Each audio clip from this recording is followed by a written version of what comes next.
Good morning, good afternoon, whatever time of day it is that you are listening, folks. Thank you very, very much for listening. Day today is the 24th of October, year of our Lord 2025. Welcome to yet another edition of the Kobe Hour, hosted by Nicholas Eagle, aka Moto Noah.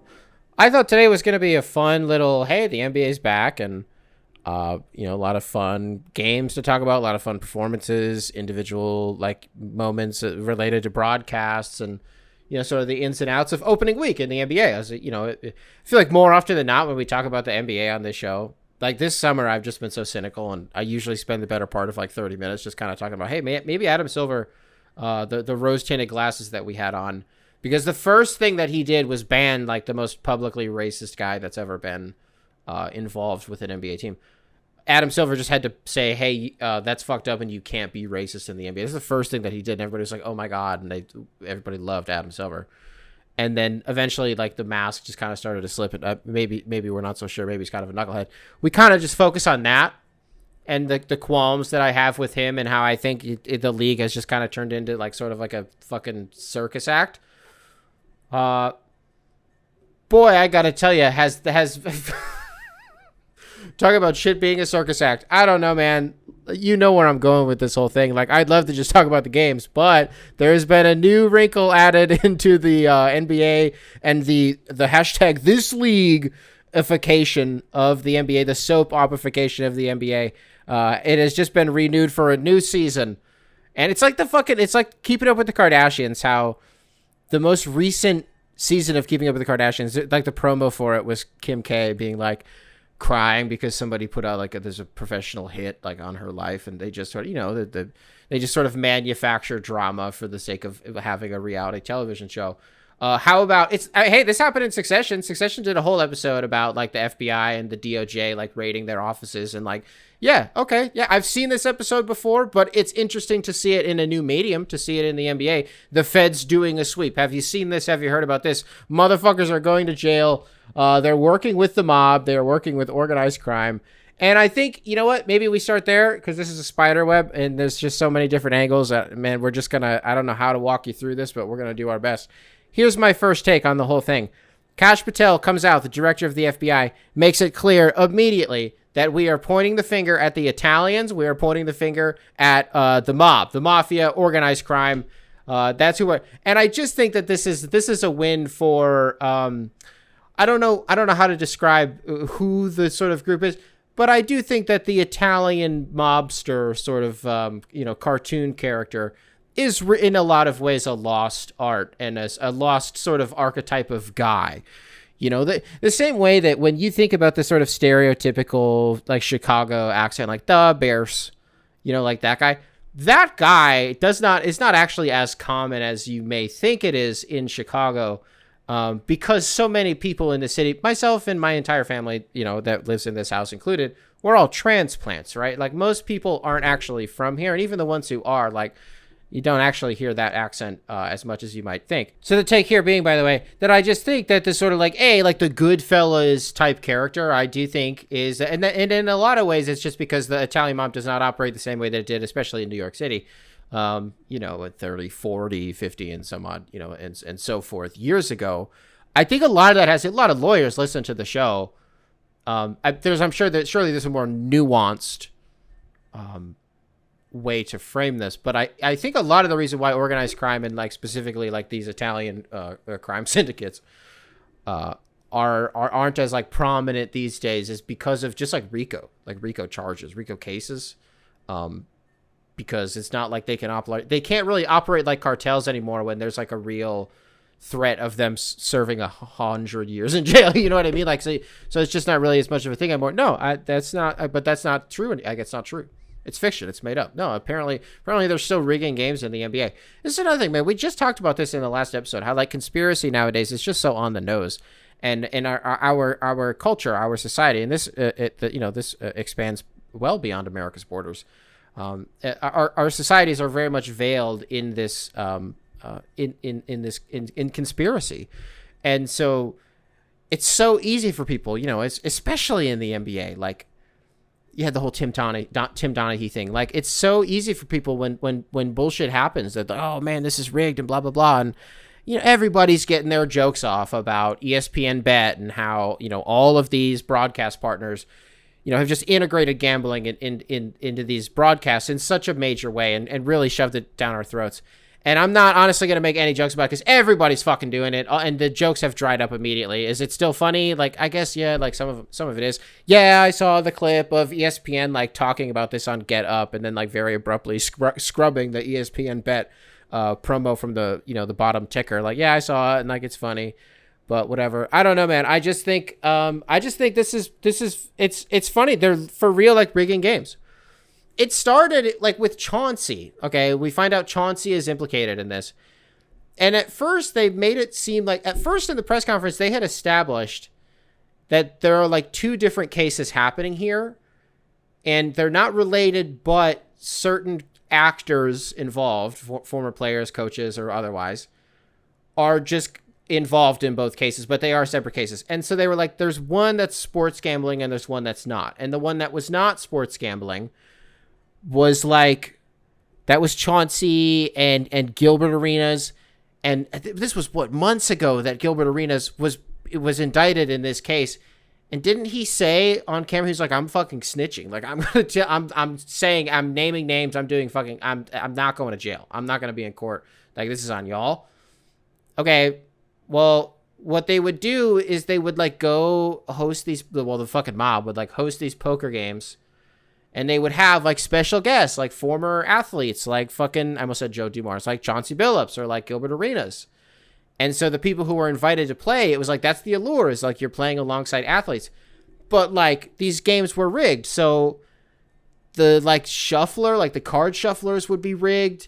And then this is what's making the rounds is like the tables had like fucking X-ray vision. So when the cards were face down, people could see in like a separate room, like underneath the table, they could see what cards people had, and the dealers are in on it, and they're like making little signals, and these athletes and these former athletes, these coaches are just acting as like the honeypot for like the whole operation. Like they're just drawing these suckers in to get all of their money. You get what I'm saying? There's wild shit going on here. And so they were just hustling people out of, like, the way Kash Patel framed it was so fucking annoying the way that he did it. It was like a Hegseth-ism almost, where he was like, we're not talking about thousands of dollars. We're not talking about tens of thousands of dollars. We're not even talking about hundreds of thousands of dollars. We're not even talking about millions. We're talking about tens of millions. I was like, oh my God, you didn't have to do fucking all of that just to get to tens of millions of dollars. Like, fuck off. Yeah, it's a lot of money. We get it. Right? Crazy shit. And then they said that the other one, again, was sports gambling. And that was like the Jonte Porters of the world and the Terry Roziers of the world. And like, by the way, I don't want to like get too off the rails here, but it is worth mentioning that like a month and change after Malik Beasley was cleared from everything. Look, the NBA, they cleared Terry Rozier. Federally, he was not cleared of any charges. The NBA was just like, hey, we found no wrongdoing. So they also said that about Malik Beasley. But it is interesting that out of all of the guys who were explicitly named and implicated and indicted, all of the teams, the actual organizations who were also explicitly named and implicated, even if they had nothing, even if there was no wrongdoing on behalf of the franchise, some of these franchises were just named because they were involved in games that they knew had been manipulated in some way, or rigged, if you want to say rigged, but like manipulated in some way, like, well, I was going to get ahead of myself a little bit, and I don't want to do that just yet. So I just think it's interesting that they name all these teams and they name all these players. The Pistons were not named, which they never were in the original investigation that was reported when this all originally kicked off with Malik Beasley. The Pistons had nothing to do with anything. Malik wasn't even at the time allegedly betting when he was playing with the Pistons. It was a game involving the Bucks and whoever else when he was still in Milwaukee, like the year prior to that, right? Malik Beasley also not named. Now there could maybe just be another bomb or something that needs to drop, like whatever. Maybe his thing is like just completely different, and that'll just happen, on a different. And that's why the Pistons have been so apprehensive, is because they have information that there's another shoe that has yet to drop, or whatever however the phrase is, right? So I just think it's interesting. But so is he good? Like I don't know. I guess we'll just have to we'll have to put a pin in that and we'll see. But okay, we then go on to learn that Chauncey was actually, this is why I was about to get ahead of myself, and I saved it just for a second. We learned it was not just Chauncey that was doing this like illegal poker shit. He was also like dishing out lineup and like injury information before submitting, like officially submitting it for the game, so that they would have the information before the lines actually shift with whatever information that, you know, they just bet according to whatever information they have beforehand before the lines actually shift. Chauncey was, okay, so he was guilty of that too. Oh, okay. So you know what I mean? Like that's I don't know if you want to call that rigging. I mean, there's still a degree of like anything can happen, right? But you are deliberately manipulating the game, and that's fucking crazy. And I made a post in a YouTube community post about this, and one of you guys said something to the effect of like, oh man, like hope Chauncey gets through this and clears all this shit. I was like, I don't know, brother. I don't really like, he could be guilty of all of this, and then even shit that we don't know about, and I would still be, that's still my guy. I don't I don't care. I don't care. It does get a little dicey with the whole with the lineup stuff, and like, oh, you're just like giving tips to the mob, which that's crazy. That's crazy.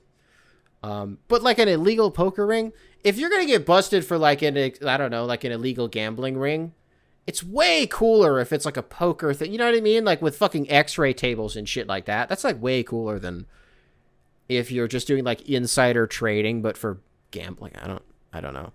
There's a lot of shit going on here, man. And maybe it's worth pointing this out too.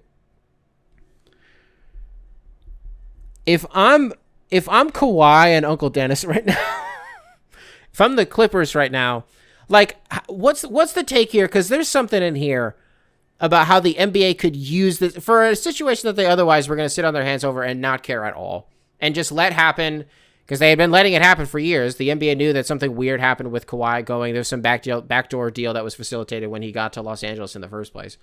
They didn't care about it. Everybody knew it. Nobody did. NBA just, it was pretty open secret. Didn't care about it.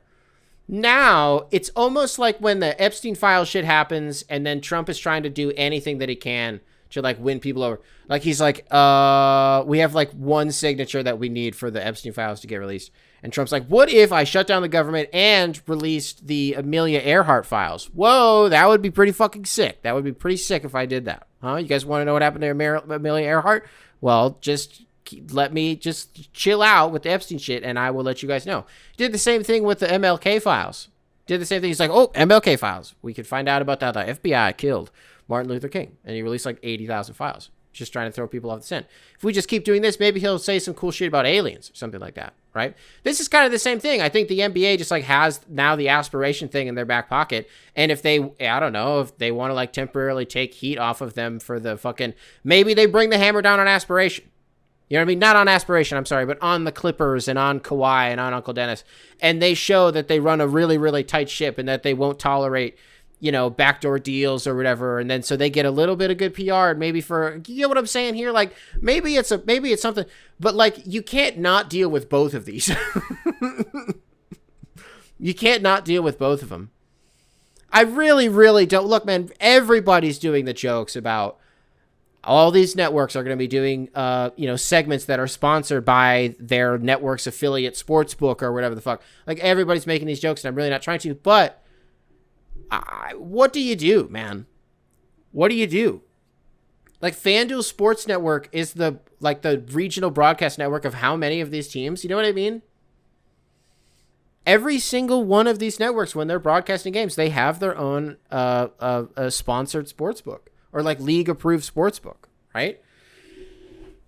How do you just like and I gotta tell you, man, just as a little side piece of commentary, now everybody's bringing up the Shohei thing again. We just talked about this too in the last episode, man. I just think that was different. I just think it was different. It came at a wild time in the timeline when this shit is happening for real, like guys are like real life, like Pete Rose gambling, which they've always done. They've always done it. It's just, it's so much more regulated now at a federal level that it's so much easier to flag. The day that Terry Rozier started doing this, the irregularity was spotted that same day. The same day. That it's just so much easier for these guys to get caught because they're not operating with fucking bookies out of the basement of a nightclub. You know what I mean? I guess, I don't know. Maybe they are. Maybe it's the literal mob. It's the...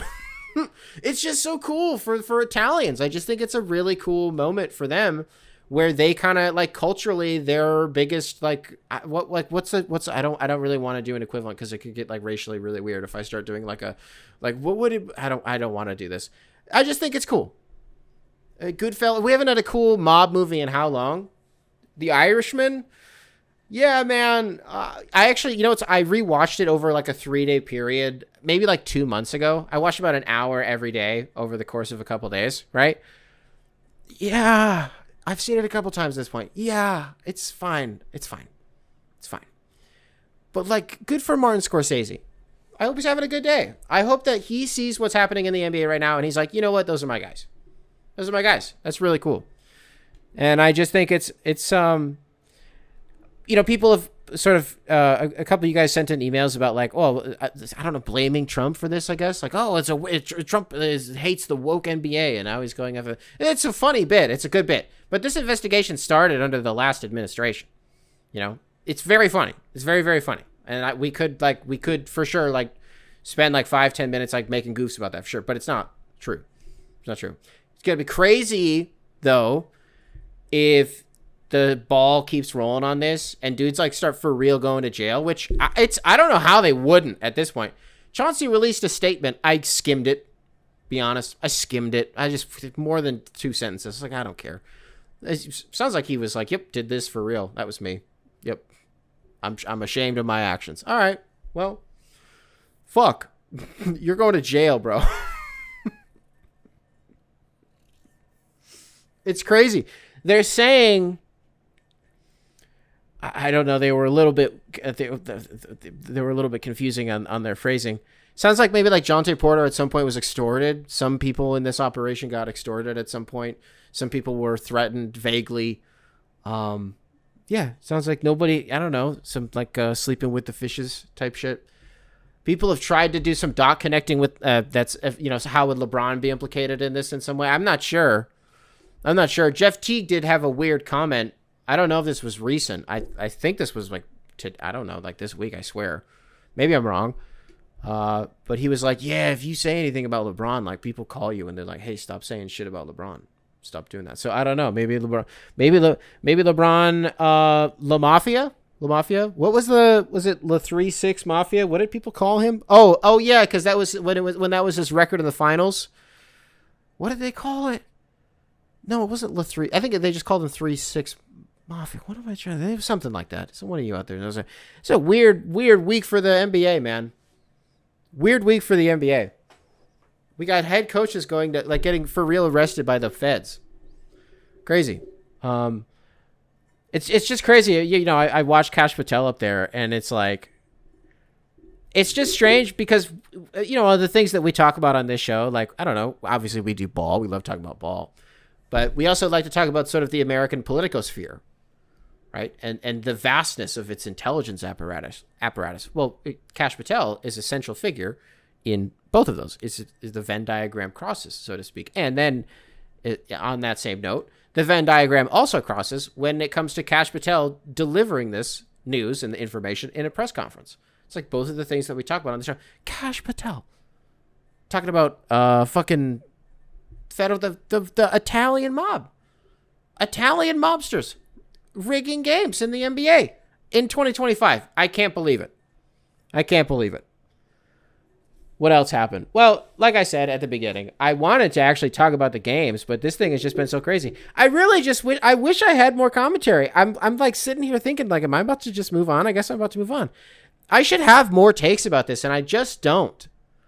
I really just don't. It just kind of felt like a matter of time for one of these sports. Not just in the NBA. I could make the case that because it takes itself, or rather, it doesn't take itself seriously enough. And so, of course, you just have the highest percentage of just absolute dickheads in the league. I don't know. It was a matter of time for one of these major leagues that a massive explosion like this happened. And for an NBA, like, I don't know how ironclad that media deal is, If shit gets really bad for the NBA, however this unfolds, if I'm NBC, if I'm Amazon, and people are just pissed and they stop watching the league, right? If I'm Amazon, if I'm NBC, if I'm ABC, and I'm I'm locked in for $1.5 billion per season per network for the next decade. And this massive scandal just like rips apart the NBA. Am I burning that media rights contract up? You know what I mean? Like, what happens then? I don't know. I have no idea. And I think it also stinks, again, that the NBA is kind of in this weird moment with expansion, too. And so you talk about the media rights deal. It's like, well, you've been trying so hard to get, like, NBA Europe to be a thing. Now, I'm not going to say, like, I don't know gambling laws in every single European country. And I know that, like, what's weird about Leicester City is I don't need to fucking get into the weeds with this. But, I don't know. If I'm Galatasaray and I'm Barcelona and I'm Real Madrid and I'm Tel Aviv, like, whoever the fuck, right? And now I'm looking at the NBA. I don't know, actually. I think you guys got some stuff that you got to figure out. Like, there's enough corruption already that happens in European soccer. And so, well, just global, like, sort of globally with the sport. And so, I don't know if you want to deal with Italian mobsters at the hold on. Whoa, wait a second. Whoa. Flag on the play. We need to go to VAR. Hold on. What Italian teams could be added to NBA? You see where I'm going with this? I think this may go. We may need to be careful here. Okay. If a red dot starts getting trained on my forehead, let me know. Okay. Switch to the video version of this episode and let me know down in the comments when a laser starts getting pointed at my forehead when I say what I'm about to say. I think Adam Silver may be connected to the Italian mob. I think that's why he wants NBA Europe to be a thing. He wants to go global with this operation. That's why Adam Silver has been sweeping this under the rug. That's why they found wrongdoing in the Terry Rozier investigation, and they thought they were going to get away with it. They swept it under the rug. Something happened with Malik Beasley. With all of the other stuff that has come out about that guy and the shit that he's going through in his personal life and the people that he owes money and has not paid money, places that he has been evicted and then unevicted from, possessions that have been, repossessed. I suspect that something illegal or, illegal happened with him. And potentially the NBA swept it under the rug. At the exact same time that we have been under the impression that the reason that expansion will not happen domestically in the United States, but instead potentially abroad, internationally, is because a small coalition of owners led by James Dolan refuses to share a piece of this new media deal with two new teams. NBA Europe would not be included in the media rights deal, so they wouldn't get any of the money. So that's why they want to add those teams, right? And then they do international circuits and shit. That's what we believed. Now I'm not so sure. That is what we once believed, but at this moment I am not so sure. As new information has come across my desk, and we now know that several former and current coaches, players, etc. in the NBA have been involved in organized crime and have worked in conjunction with these Italian crime syndicates. Who knows? Typically, a fish rots from everybody at the same time. The head. That's right. Adam Silver, the head honcho, the guy in the seat. I don't know. Trying to think of an Italian team. Does Napoli have a basketball team? Does Juve have a basketball team? Roma, do they have a basketball team? Surely they do. I don't know. You work with these damn Sicilians? Boots on the ground. Adam Silver wants to go. Probably meeting in Milan. Giorgia Meloni has spent a lot of time in the United States in the last year. I think she's been here twice. That's pretty wild. It's pretty wild. Typically, the Italian PM president. What are they? PM president. It's impossible. Europe and its racket. It's impossible to know. Some of those countries got fucking both of them. You know what I mean? Some of them got a PM and a damn president. Shut up. You got to pick one. George Meloni. Yeah, she's been here twice. Anytime she's around Trump, goddamn. Oh man, she just not. She's a pretty mean woman. I think she's a pretty evil woman. Boy, oh boy, does she fucking hate Donald Trump. Wants absolutely nothing to do with that guy. I think Adam Silver may be in on the take here. I think he may be in on the take. But now, if I'm the owners, right, this is another part of it too. Like, what we just talked about with expansion, like, what the hell does that mean now? What does that mean now? Because you could make the argument. I don't know. This is coming to me in real time. I apologize if those sirens in the background are drowning. Okay, now they're going away. I shouldn't have even fucking said anything. I don't. This is coming to me in real time. Okay. I'm the NBA. I'm hit with this massive epidemic of scandals. They just keep happening one after another. It's really only two major ones right now, but they're pretty fucking big, right? Circumventing the cap and then, manipulating games and the players and coaches gambling on them. If you experience at some point, a decline in viewership, do you wonder if then the owners become remotivated to pursue domestic expansion? Because if you add two new markets, and those two markets, we are under the impression, would be Seattle and Las Vegas. And at that point, if shit is really dire, honestly, Mexico City, Vancouver, let's think outside the box. Let's add 3. Let's maybe add 4. Because at that point, hockey will have added like fucking 6 new teams. Because they've been really good about expansion in the NHL. The NBA is just leagues behind at this point. I don't know. You get what I'm saying here? Because at that point, you're introducing X amount of new TV markets, and what does that do? Everybody would be interested if Seattle was back. Everybody would be interested for a little bit. Like Seattle would be, I think for the whole year, people would just be curious and excited to see like, oh, the Supersonics, like just them being back. Conceptually, I think people would just be excited about it. And I think they would have really good viewership numbers for the entire season. Vegas, like would just, I don't know. Also, by the time that they would be making one of these decisions, LeBron will be out of the league, right? Steph will be out of the league. These are two guys who have been pretty vocal about wanting to get into ownership, right? One of them can have Seattle. LeBron's probably going to get Vegas, right? Steph can he can stay in the Pacific Northwest and he can do the Seattle thing, and him and Bezos, and they can do the Amazon thing, and the stadium can be a big fucking drone and it flies around all the time. And the stadium comes to your house and picks you up, and it's a big fucking drone and they play in the sky. How about that for where the damn Supersonics play? How about that? It's like the damn Jetsons. It's a big Jetsons stadium, right? Could be, maybe. Is that how we get back on track with adding teams here in America? I want America-made teams. Or Mexico City would be cool, or Vancouver would be cool. Yeah, add a damn Puerto Rican team. I don't care. Sell a team to Bad Bunny. Well, how much does it? Well, we talk about this all the time. I was gonna say, how much does it cost to buy an NBA team? Well, we don't technically even know right now. Not to buy an NBA team, but like to purchase like the expansion fee. What's the expansion fee? We talk about this all the time that we don't technically know. It's probably like, again, with this new media deal, it might be like $750 million just to like get started. And then you got to get a fucking stadium, and then you got to do this, you got to do that. But we have no idea. It could be $500 million. We have no idea. And then you got to fund everything else. I don't know. I just wish I had more takes. I just don't. This is a crazy thing that happened. I think I'm just gonna stop. I think I'm just gonna move on because I'm gonna start spinning the tires, and I think you can feel it. I've just kind of run out of steam on this because I don't really have anything else.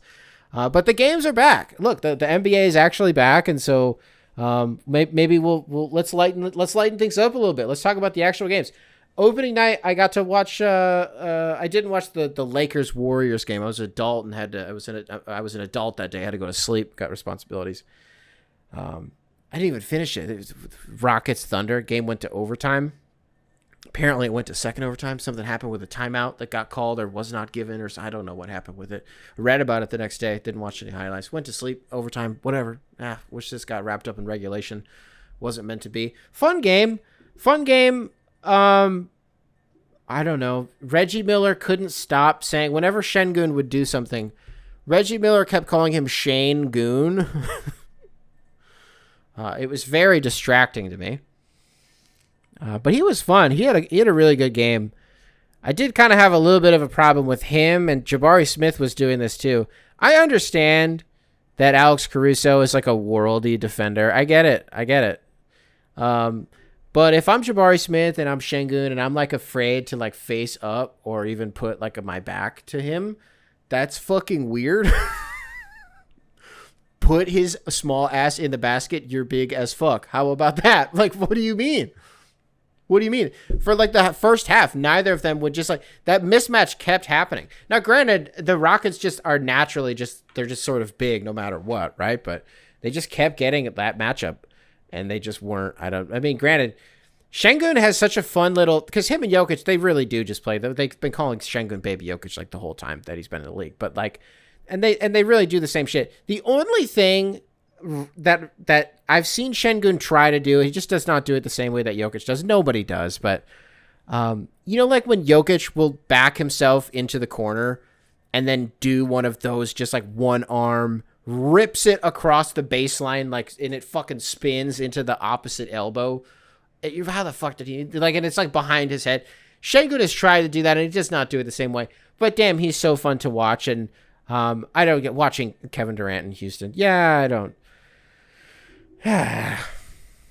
Just bums me out. Just stinks to see him there. I had no idea. I'll put a hand. I had no idea he was going to be wearing 7, by the way. Had no idea. I hadn't seen anything from him, like even at Media Day, I guess, in his jersey. I had no idea that he was going to be wearing 7. That's cool. Kind of wish that was just a Brooklyn thing, but okay, yeah, 7 also looks cool in the Rockets uniform, I guess. The real thing that, I guess maybe we should talk about the real meat and potatoes from that game wasn't even the game itself, which again was a really fun game. But instead it was just the fact that NBC is back. NBC is back broadcasting these games. They did a good job. I think the reception from that opening night broadcast was warm. Was really warm. I'll be curious to see, how people are feeling in maybe like December. I do think that the whole nostalgia, even for a lot of people, especially my age, like we don't remember. NBC was broadcasting the NBA very, very early on in my life, but by the time I was like conscious, like no, it wasn't them anymore, right? I even remember when the NHL was on the Versus network. You guys remember that at all? No, but I don't know. It was cool. But oh my God, Michael Jordan being part of this NBC production is made infinitely dumber if the only time we're ever going to see or hear from him is in this pre-recorded interview that Mike Tirico did with him at some point over the last few months, where they took a camera crew into Michael Jordan's house, probably sat down for like 2 hours. And over the next few months, we will be slow drip fed a pre-recorded fucking interview of Michael Jordan. Fuck that. No way. What is he talking about in this first interview at halftime? I just thought it was time for me to give back to basketball. I wonder why. How much did NBC pay you to do this? I would be fucking feeling motivated to, you know what I mean? You know what I mean? At least, like, when Michael Jordan was gambling, and that's really, you know what, and there's the take, is he's getting fucking Bruno Mars right now. That's probably what's happening. Like how Bruno Mars has to do free shows at the MGM for the rest of his life because of how much gambling debt he's in, right? That's his way of paying it back to the casinos and the bookies. Jordan is in so much debt, whoever is the pick a league affiliated, a sportsbook, FanDuel, DraftKings, whatever the fuck, who cares? ESPN bet. Jordan is in so much debt with those guys that he has to do TV for a little bit. He's not doing it the way that Brady does it and the way that Gretzky does it. You know what I mean? Like these real goats, like the way that David Beckham does it or Thierry Henry. Like they don't do it this Alex Rodriguez and Derek Jeter. These guys aren't doing TV for the same reasons. I think Michael, I felt like it was my need to give back. You fucking very famously never given a shit about anybody. Anybody. I just think it stinks. At some point, there'll be, the NBC will get a Laker game. Well, I guess they literally had one that same night. But there'll be a point where, there's some pre-recorded shit that he says about LeBron, and comparing it. And that'll be cool for a couple days. Those clips will circulate. The quotes will circulate.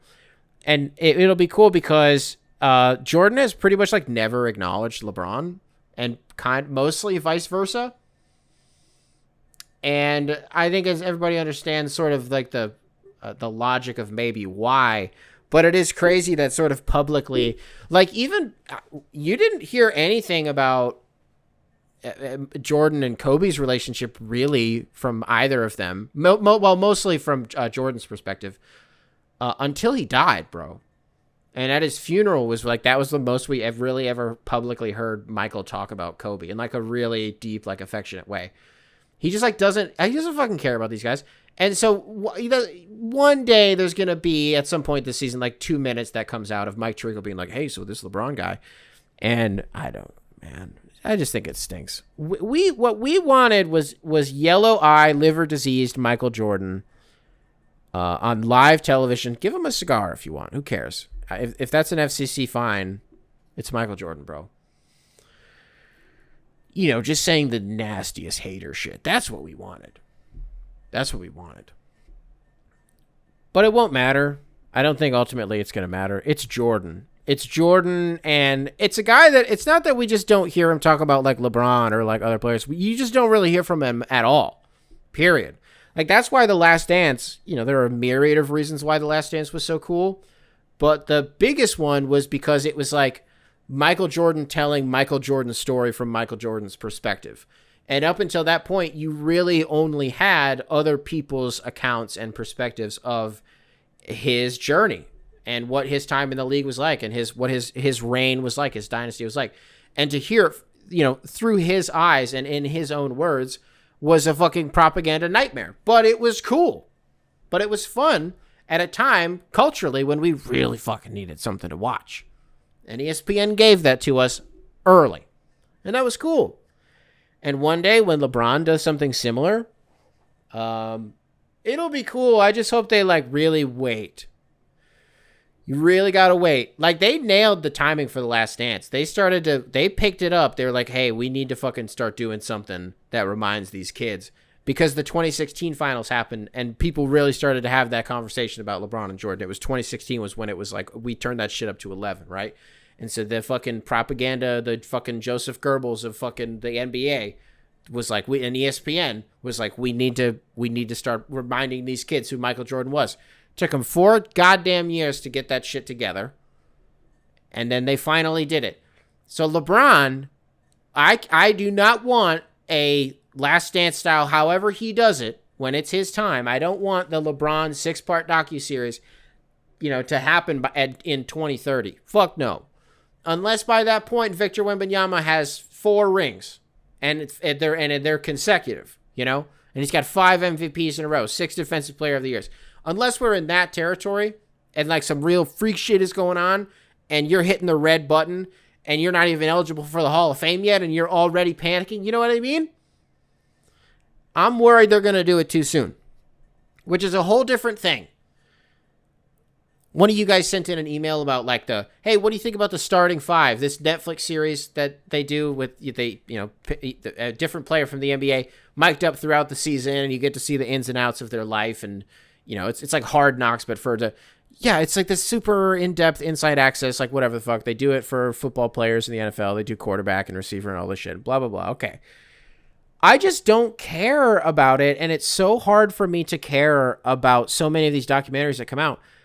Because, like, the inside access thing, like, the reason that Hard Knocks was so institutionally important was because it was, like, the only thing of its kind that existed for so many years. On HBO, you know, the 2000s up until the mid-2010s, when all of these teams, all these franchises started hiring, you know, social media teams and videographers.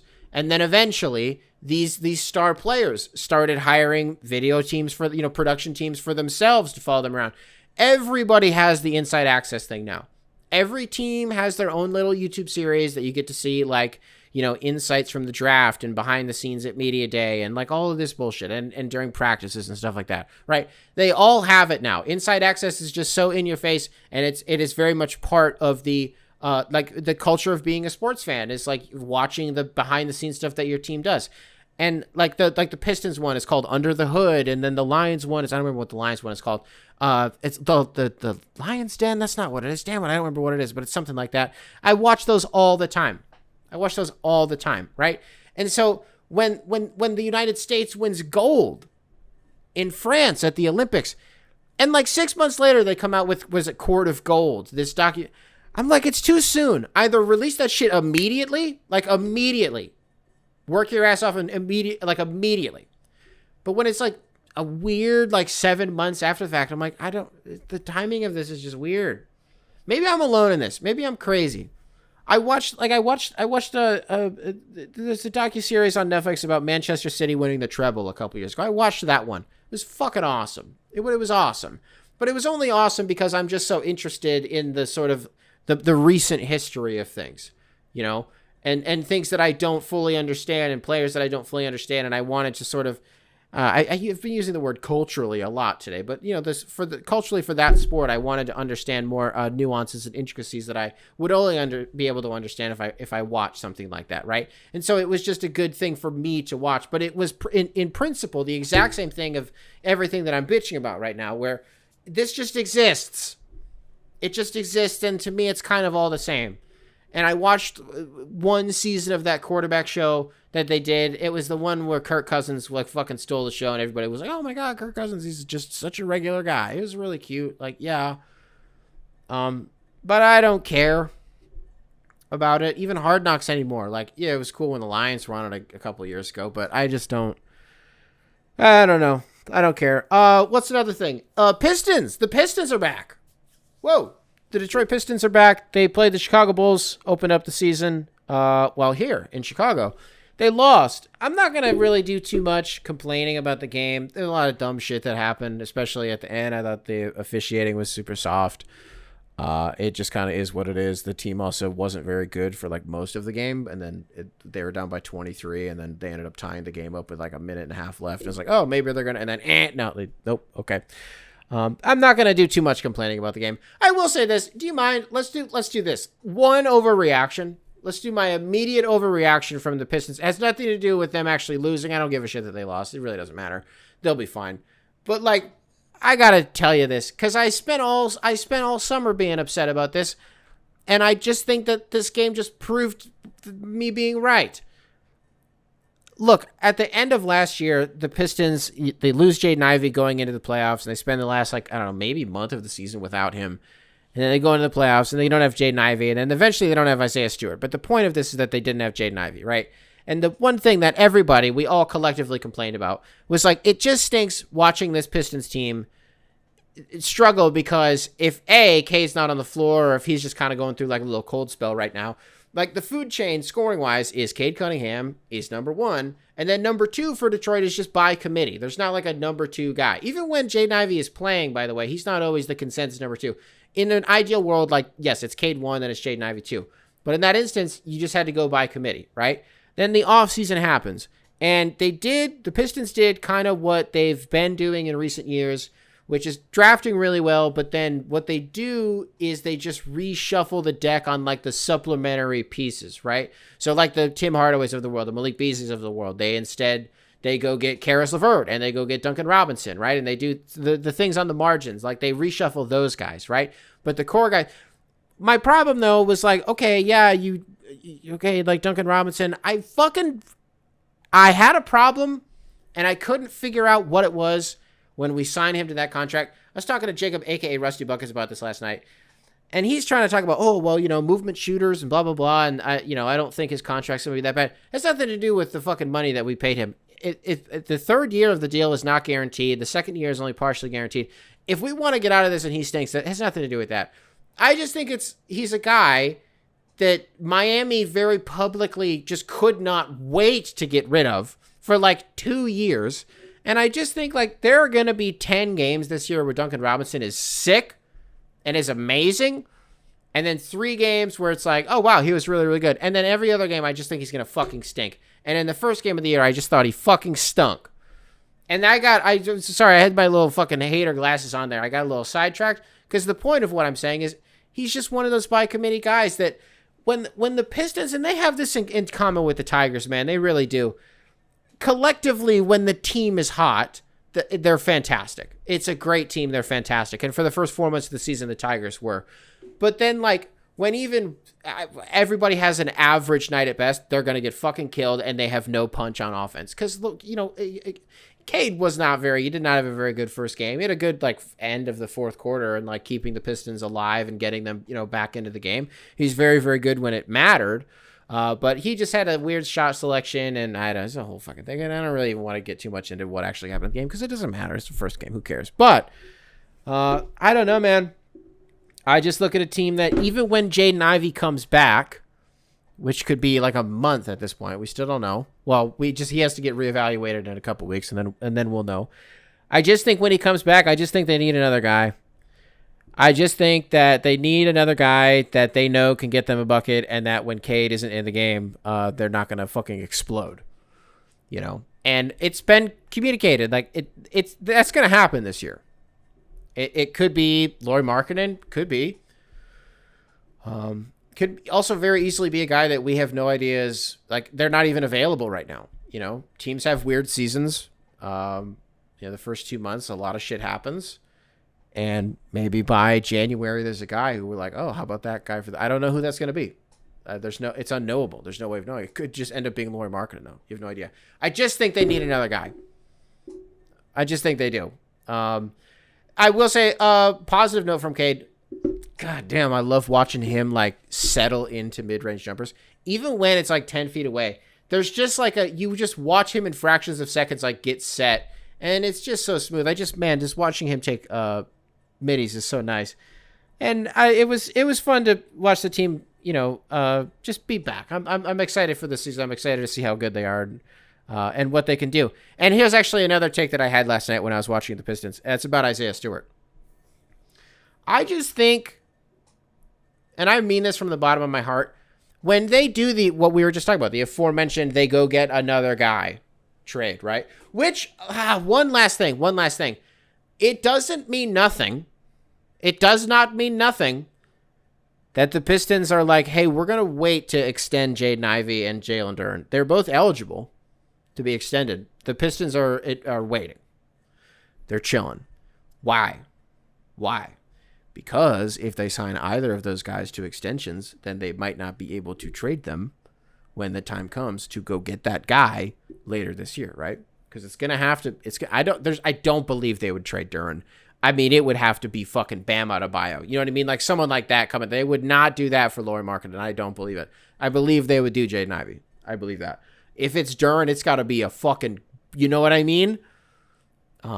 They could also easily do a sign and trade in this scenario, right? But you want to wait until you have that. So I just think that the stars are aligning that they're definitely going to fucking do something, right? And now I don't even remember what the other thing, but I derailed myself and I backtracked and then I could make that point. I don't remember what I was going to say, damn it. It's Isaiah Stewart. I was talking about Isaiah Stewart and the point that I had about him. Yeah, man, I just think when that trade does happen, right? And it's a Jaden Ivey that gets traded or God forbid but I don't want to trade Asar. You know what I mean? You can't move him. It can't be him. Is it going to be Ron Holland? That would stink. That would stink if it's Ron Holland. But you got to trade good players if you want to get a good one in return. You know what I mean? I was going to say, unless you're the Lakers and you get Luka Doncic. Anthony Davis doesn't fucking stink. I don't want to, you know what I mean? I'm not going to make that joke just for the sake of it. He doesn't fucking stink, so that's not true. Shut up, Nick. But I think my take is if Isaiah Stewart is involved in whatever the framework of that trade ends up looking like, the culture in Detroit is fucking dead and you just traded it. And now you have to reinvent what your identity is. Because I think everything that we perceive these Pistons to be, I believe it is in all of these guys regardless. But I just think that it starts with Isaiah Stewart. And I think foundationally, that's a guy that you just have to keep. If not just, again, because of just like who he is and the way that he plays, then very literally because foundationally, he's the first guy. At this point, that's still here. Killian's gone. Sadiq's gone. Saban Lee's gone. All those guys are gone. Isaiah Stewart is the first one. It's him. You got to keep him. Got to keep him. Going to be so damn mad, man. Going to be so mad. Because I just believe it's going to happen. I just think that contract is tradable, and I just think that he's really valuable. Is he more valuable?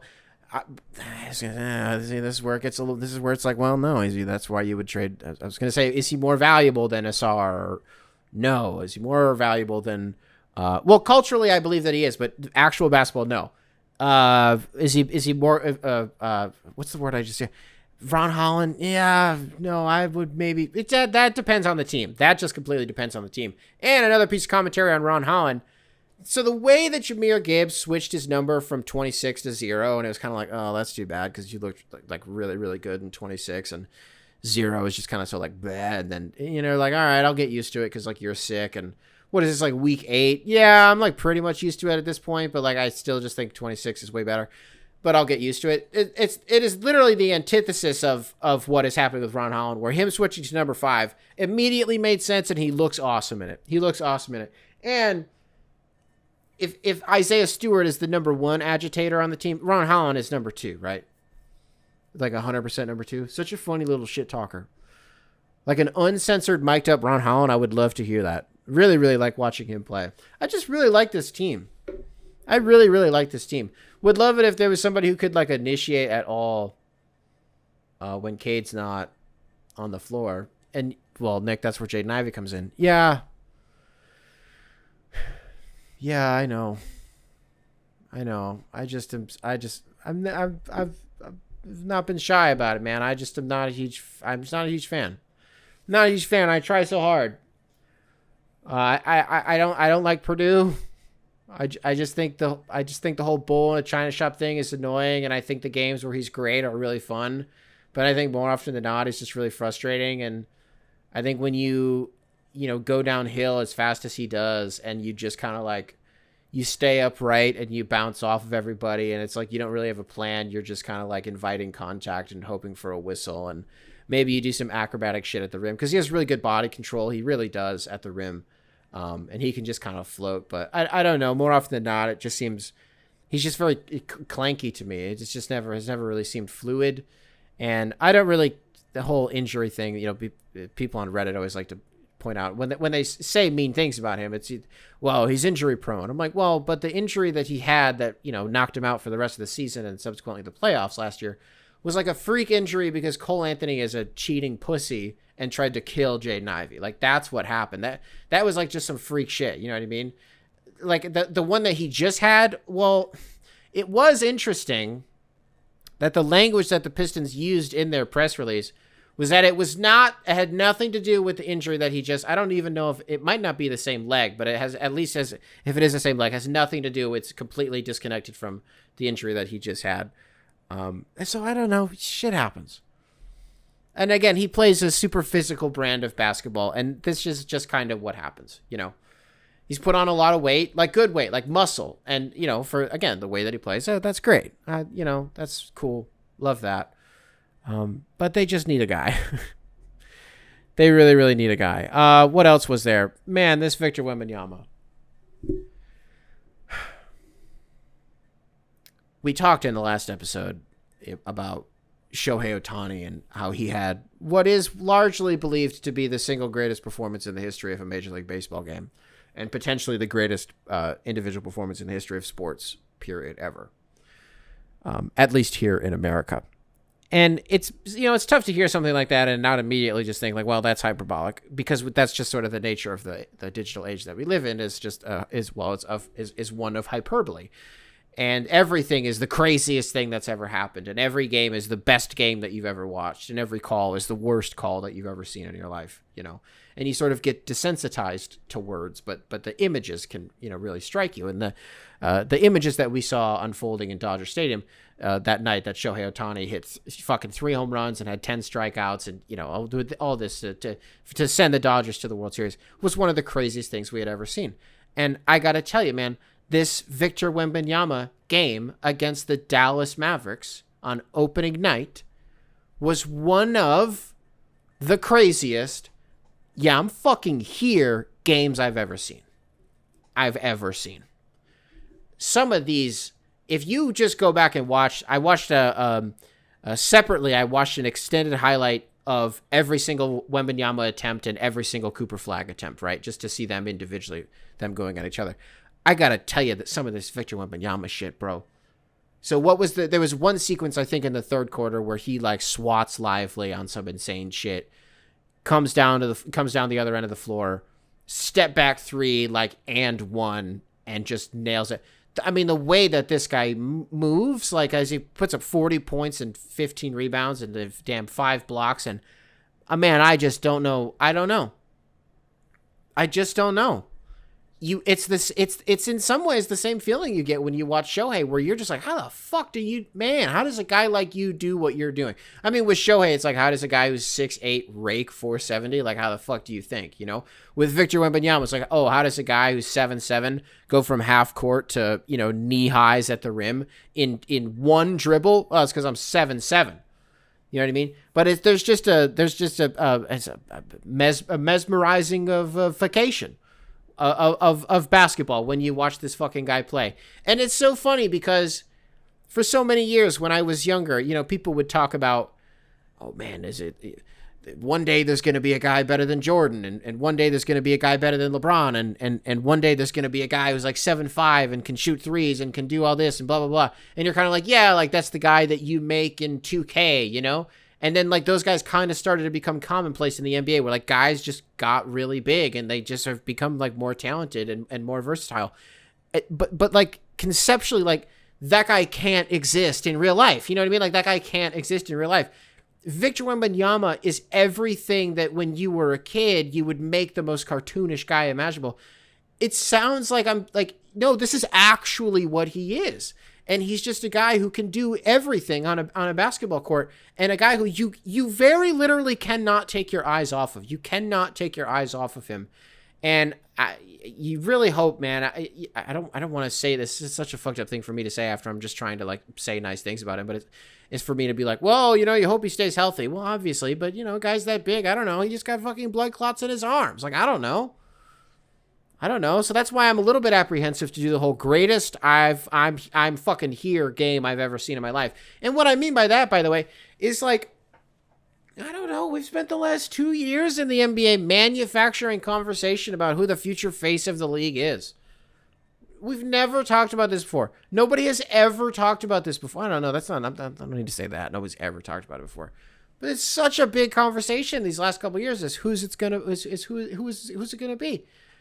And that's like the backdrop of that conversation is like, yeah, but also we're not going to fucking help you figure it out. We being the TV media people, we're not going to help you figure it out because we're still just going to talk about Steph and LeBron and KD and all of these guys, fucking Chris Paul and Russell Westbrook and all these guys. You know what I mean? I don't know, man. Face of the league. How about Victor Wembanyama?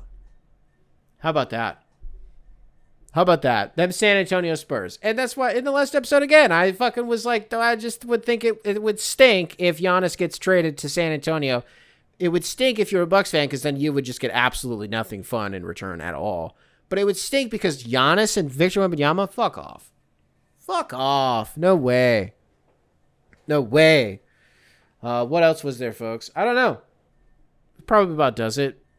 I've had to start and stop like 15 times in this episode because I keep talking to myself into just absolute fucking nothing. Spotify, a short episode today. Sorry about that, folks. Spotify. I feel like there's like a million other things that we had to talk about today, and I'm just not talking about any of it. Massive gambling scandal is running rampant in the NBA. Yeah, we talked about that. And then we talked about some of the opening. Yeah, talk about Wemby and talk about the Pistons. Yeah, sorry, guys. I was just still kind of getting back into the swing of it. Still just in my head. Weird week here at home. I don't got anything for you, Spotify. I don't have anything for you. Sorry.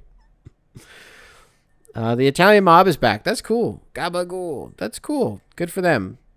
Like velour wearing suits. How do I say this? Apple Podcasts. What's up?